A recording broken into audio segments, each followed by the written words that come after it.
बिस्मिल्लाहिर्रहमानिर्रहीम। Welcome back to barrister Kamran Ilyas law chamber. आज का टॉपिक जो कि इन अ वे एक हॉट टॉपिक है, ये है नेशनल अकाउंटेबिलिटी, मतलब नैब के हवाले से।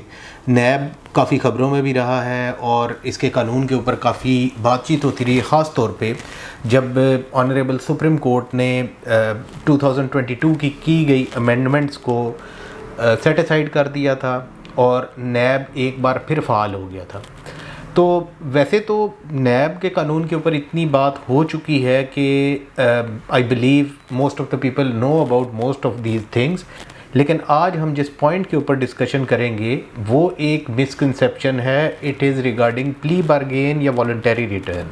इसके अंदर हम कोशिश करेंगे कि समझाया जा सके अपनी ऑडियंस को कि ये आखिर प्ली बार्गेन और वॉलंटरी रिटर्न होता क्या है और इससे नैब क्या मकासद हासिल कर सकती है और इससे अदरवाइज़ क्या फ़ायदे हो सकते हैं डिपार्टमेंट को या फिर गवर्नमेंट को। तो अगर अभी तक आपने इस चैनल को सब्सक्राइब नहीं किया तो प्लीज़ इसे सब्सक्राइब कर दें, बेल आइकन को प्रेस कर दें, नोटिफिकेशंस में आप ऑल को करेंगे ताकि मेरी जितनी भी आगे आने वाली वीडियोज़ हैं वो आप तक तवातर से पहुँचती रहें। और काइंडली अपने आप सवालात लाजमी पूछा कीजिए, उसमें ये हो जाता है कि हमारी काफ़ी चीज़ों की इस्लाह भी हो जाती है और हमें पता चल जाता है कि हमें अपना नेक्स्ट व्लॉग कैसा करना चाहिए। तो बहुत जल्दी से शुरू करते हैं जी। वॉलंटरी रिटर्न या प्ली बार्गेन, ये सेक्शन 25 है नेशनल अकाउंटेबिलिटी ऑर्डिनेंस 1999 की।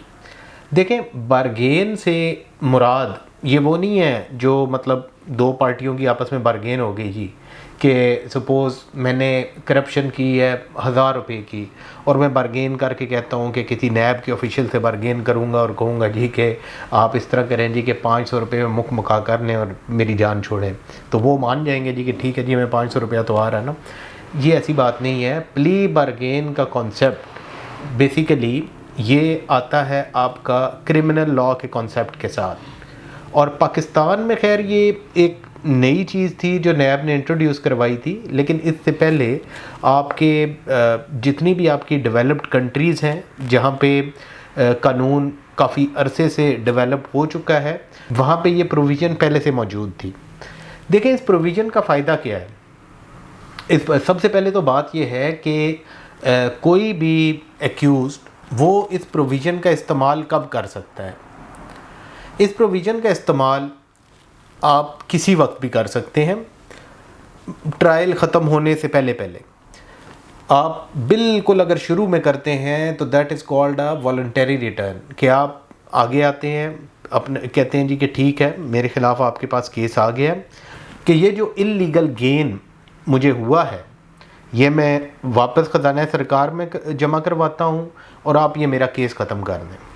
अच्छा, जब एक्यूज़ ने वॉलंटरीली ख़ुद को प्रेजेंट कर दिया कि मैं इल्लीगल गेन वापस करता हूँ, तो ये चेयरमैन का इख्तियार है कि चेयरमैन सबसे पहले डिटरमिन करेंगे कि क्या इसने वाकई ही इतना ही गेन किया था और जो गेन उस टाइम किया था उसकी अब क्या वैल्यू है। सपोज़ एक बंदे ने 1 करोड़ रुपए की करप्शन की, उस 1 करोड़ रुपए से उसने 10 करोड़ बना लिए, तो वो अब 1 करोड़ अगर दे के अपनी जान छुड़ाता है तो ये तो उसके लिए बड़ा आसान तरीक़ाकार है ना।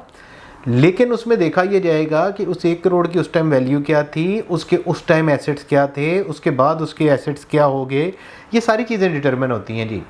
और उसके बाद अगली बात आ जाती है प्ली बार्गेन की।